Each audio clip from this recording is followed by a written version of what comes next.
Hello friends, welcome to our channel crypto with Vishal. तो guys market है down, और जैसा कि आप लोग अगर टेलीग्राम चैनल से जुड़े हुए हैं तो कल रात को लगातार जो भी चीज़ें आ रही थी वो मैं आपको बता रहा था। और जब हम लोग बात कर रहे थे वो टाइम पे मार्केट फिर भी थोड़ा ठीक चल रहा था, और वो टाइम पे भी पूरी उम्मीद इस तरीके की बन रही थी जैसे कि ग्लोबल मार्केट जो है चल रहा था। और उसी के बाद ये हुआ, जब यूएस के मार्केट में थोड़ा पैनिक मचा तो सीधा सीधा जो बिटकॉइन का प्राइस था वो हमें और नीचे जाता हुआ यहाँ पे दिखाई दिया। तो क्या थे वो अपडेट्स एक बार, और क्या क्या इंपॉर्टेंट लेवल है, और इस तरीके का अगर कुछ होने वाला है और आप वो मेरी तरफ से जानना चाहते हैं तो उसके लिए टेलीग्राम का चैनल जो है आप यहाँ पे ज़रूर ज्वाइन कर सकते हैं। लिंक वीडियो के डिस्क्रिप्शन में मिलेगा, सर्च करके आपको ज्वाइन नहीं करना है। तो गाइस अगर हम लोग बात करें ओवरऑल चीज़ों के बारे में तो फिलहाल फियर एंड ग्रीड इंडेक्स की हम लोग बात करें तो ये चल रहा है यहाँ पे 22 के अंदर एक्सट्रीम फियर में। और मार्केट के बारे में बात करें तो अगर आप यहाँ पे देखें तो तकरीबन 0.5% का मार्केट डाउन है। तो अगर आप ये देखें 0.5% का डाउन है तो एक बार को ये लगता है कि नहीं यार ठीक तो है, लेकिन हमें ये समझना पड़ेगा कि ये 0.5% का मार्केट तब डाउन है जबकि कल फिर से ये सेम टू सेम सिनेरियो था। और पूरे के पूरे ऑल्ट कॉइन्स जो है अगर आप यहाँ पे 1 वीक का टाइम देखते हैं इस तरीके से तो आप ये देख सकते हैं कि इस तरीके की पिक्चर यहाँ पे दिख रही है। तो मतलब हम लोग एक हफ्ते पहले जहाँ पे थे लगभग उसी जगह पे हम लोग यहाँ पे आ गए हुए। कई सारे कॉइन्स में ठीक ठाक थोड़ा सा अप हुआ है, पर अगर आप देखें तो उसी तरीके का माहौल जो है फिलहाल यहाँ पे दिखाई दे रहा है। बिटकॉइन के बारे में गाइस बात करें तो बिटकॉइन का जो करंट प्राइस चल रहा है वो चल रहा है यहाँ पे 39,000 आप इसे बोल सकते हैं। तो हम लोग जो टच करके आए हैं लेवल वो है हमारा अभी तक का ये वाला लेवल, यानी कि 38,500 का लेवल। कल क्या क्या हुआ, सबसे जो बड़ी चीज हुई यहाँ पे वो हुआ हमारा जो एक सपोर्ट है 50 डेज का मूविंग एवरेज वो यहाँ पे ब्रेक हुआ है, जो कि बहुत ज़्यादा इंपॉर्टेंट था ब्रेक ना होना।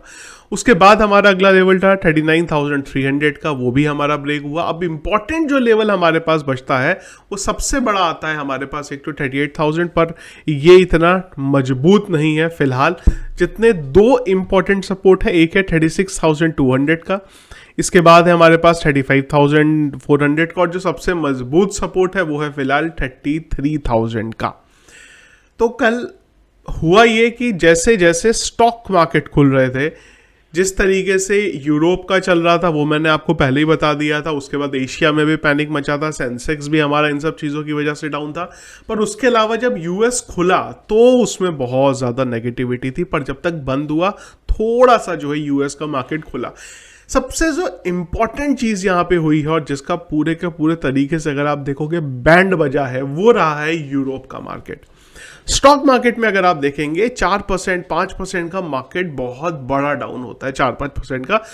जब स्टॉक आप सोचिए 4-5% डाउन है, तो अगर आप क्रिप्टो के बारे में बात करें तो ये फिर भी ठीक है। और यही चीज़ मैं आपको कल टेलीग्राम पे भी ये चीज़ बोल रहा था कि जिस तरीके से यूरोप का मार्केट चल रहा है, यहाँ पे भी मैंने आपको यही चीज़ बोली थी कि भाई जिस हिसाब से मार्केट चल रहा है क्रिप्टो का जो मार्केट है वो फिर भी उस हिसाब से बहुत बेटर चल रहा है। और अगर अभी भी मैं आपको बताऊं तो जितना हड़कंप अभी भी स्टॉक के अंदर मचा है उस हिसाब से जैसे क्रिप्टो गिरता है वैसे अभी भी नहीं गिरा। अभी भी क्रिप्टो बहुत ठीक तरीके से चल रहा है। यहाँ पे 4% स्टॉक का मतलब तो होता है कि 10-12% जो है क्रिप्टो यहाँ पे गिर जाता है, पर क्रिप्टो मार्केट अभी भी टिका हुआ है यहाँ पे। और उसके पीछे का भी जो सबसे बड़ी कहानी है वो वही आ रही है कि रशिया की तरफ से फिर भी बाइंग चल रही है, क्योंकि वहाँ पे बहुत सारे सैंक्शन लगे हुए हैं।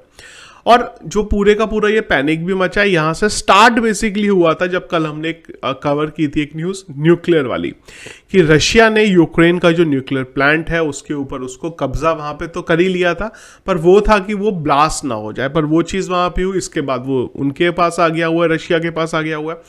अब इन सब चीज़ों में ना एक बहुत बड़ा पैनिक चीज़ जो है वो ये मची हुई है कि आज की डेट में अगर जो यूक्रेन का पावर जो न्यूक्लियर प्लांट है वहाँ पे कुछ अगर किसी तरीके से ब्लास्ट हो जाता है, अगर कोई थर्ड पार्टी यहाँ पे आके कर देती है तो उसका नाम भी फिलहाल आज की डेट में रशिया के ऊपर चला जाएगा। ये बड़ा एक जो है नेगेटिव मूवमेंट यहाँ पे हो सकता है। तो कुछ ये चीज़ें हैं जहाँ से पूरे के पूरा जो ग्लोबल है वो मार्केट यहाँ पे डाउन हुआ। उसके बाद एक अगली चीज़ ये है कि बहुत सारे रशिया के ऊपर सेंक्शन लग रहे हैं। यहाँ पे कई चीज़ों में रशिया खुद लगा रहा है, चाहे वो न्यूज़ हो, फेसबुक, ट्विटर, बहुत सारे अलग तरीके के सेंक्शन वहाँ पे लग रहे हैं।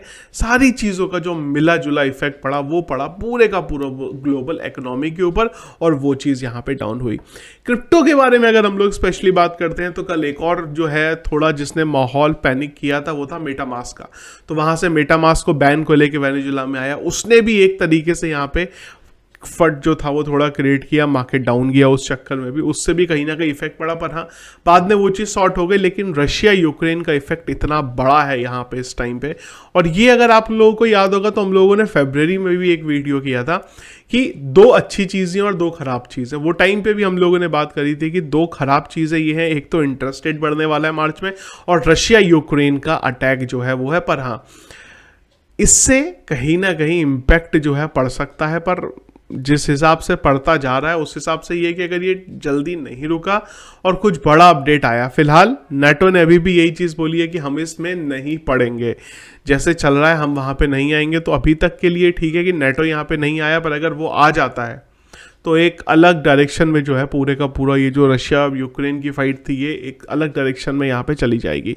यूक्रेन की हालत बहुत ख़राब है, अगर आप देखें तो उस चीज़ के लिए कहीं ना कहीं गलत फील होता है कि पूरे के पूरे में हम लोग कहीं पे हर बार अपना क्रिप्टो मार्केट के बारे में यहाँ पे बात कर लेते हैं, लेकिन जिस हिसाब से यूक्रेन की हालत चल रही है वो एक्चुअल में बहुत ज़्यादा ख़राब है।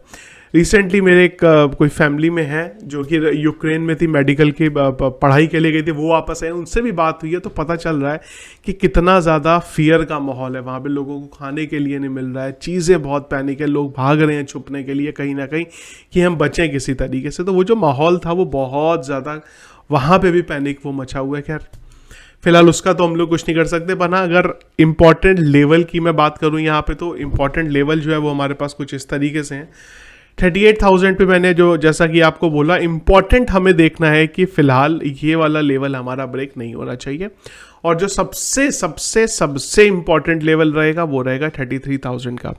कुछ अगर पैनिक माहौल बनता है, उसमें से एक अच्छी चीज़ ये भी है कि वीकेंड स्टार्ट हुआ है, स्टॉक मार्केट बंद रहेंगे तो उनका इफेक्ट एटलीस्ट नहीं पड़ेगा कि स्टॉक मार्केट डाउन हो रहे हैं उस वजह से क्रिप्टो का मार्केट डाउन हो रहा है, एटलीस्ट वो चीज़ नहीं होगी। पर हाँ, जैसे जैसे यूक्रेन रशिया में कुछ होती है, पैनिक मचता है, तो उसका इम्पैक्ट पड़ेगा यहाँ पे। संडे को एक और डिस्कशन है 3rd लेवल का रशिया यूक्रेन का, अगर वहाँ पे कुछ निकलता है, फिलहाल जैसे माहौल पैनिक मचा हुआ है थोड़े कम चांसेस है, पर हाँ रशिया के ऊपर फिलहाल जो प्रेशर है वो बहुत ज़्यादा बिल्ड हो गया हुआ है जो बाकी कंट्रीज ने उस पर डाला है, तो उस वजह से शायद ले ले। पर रशिया के लिए भी अब एक अपनी, अगर आप देखें तो अपना वो ईगो वाली बात आ जाती है, क्योंकि जिस हिसाब से पहले बात थी कि यूक्रेन एक दिन भी 2 दिन भी नहीं टिक पाएगा, पर इतने दिन से टिक रहा है यहाँ पे यूक्रेन, तो रशिया के लिए भी एक ईगो की बात है। अब बात मानना आगे कि भाई ठीक है हम कुछ आगे नहीं करेंगे, पर उम्मीद करूंगा कि जल्दी ये चीज़ें ख़त्म हो और मार्केट एक नए लेवल पे यहाँ पे चले। इसके अलावा 2 और इम्पॉर्टेंट अपडेट्स हैं, पर अभी जल्दी है थोड़ा सा, पर जब हम उसके डेट्स के पास पहुंचेंगे तब हम बात करेंगे। एक तो पार्लियामेंट में जब डिस्कशन होगा फिर से क्रिप्टो टैक्स को लेके, वो एक इंपॉर्टेंट डेट आने वाली है, और इंटरेस्ट रेट हाइक के बारे में वो भी पूरी की पूरी चीज़ आने वाली है। पर जब ये आएगा उससे 1-2 दिन पहले हम लोग डिस्कस करेंगे, अभी थोड़ा सा टाइम है, तो फिलहाल इन न्यूज़ को मैं यहाँ पे इग्नोर करता हूँ। तो ये था गाइस फिलहाल मार्केट का अपडेट, जिसकी वजह से फिलहाल मार्केट यहाँ पे डाउन है।